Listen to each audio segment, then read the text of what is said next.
আরে পরি পরি মা, আমার চোখটা খোল মা, এ কি হয়ে গেল তোর?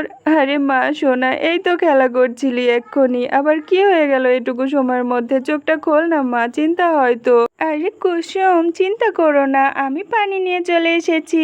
এক্ষুনি আমাদের পরি চোখ খুলে তাকাবে, মাথায় পানি ঢাললে। জলদি জলদি পানি ঢালো ওর মাথায়।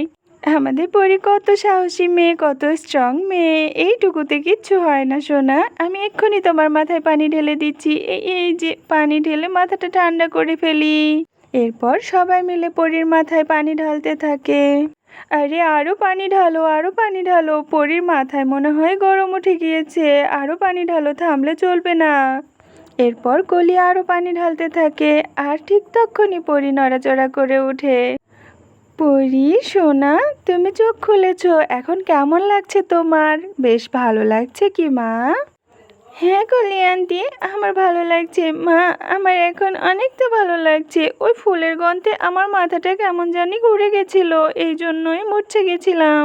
সোনা মা, তোকে নিয়ে কতটা ভয় পেয়ে গিয়েছিলাম আমরা।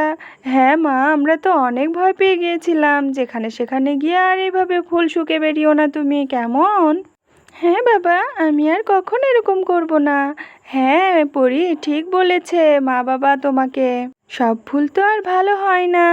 আরে পরি, তোর কি হয়েছিল? আমি তো সঙ্গে ছুটে ছুটে চলে আসলাম।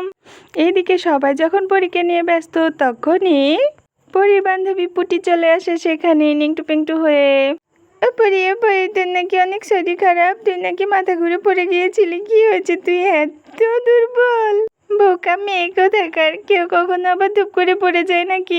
আমাকে দেখ, আমি সবসময় স্ট্রং। আরে পুটি, এই কি কাণ্ড! তোর জামা কাপড় কোথায়? তুই এমন নেংটু পেংটু হয়ে কেন চলে এসেছিস? মা দেখো, ও একদম খোলামেলা আসছে।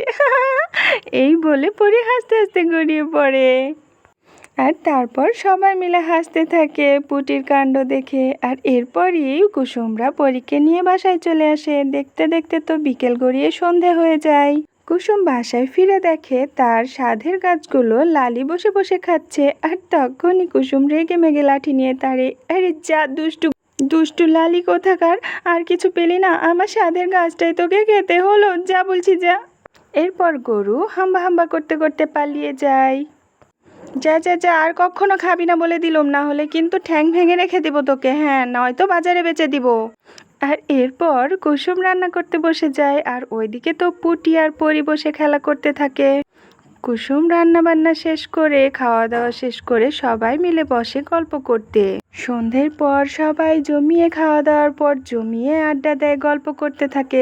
চাঁদের আলো ঝরে পড়ে নীরব গ্রামের বুকে, কুসুম গাই জারির সুর আপন সুখের মুখে। ধানের খেতে হাওয়া বয় দোলে গাছের ডালি, গানের সুরে জেগে থাকে গ্রামের রাতের গলি।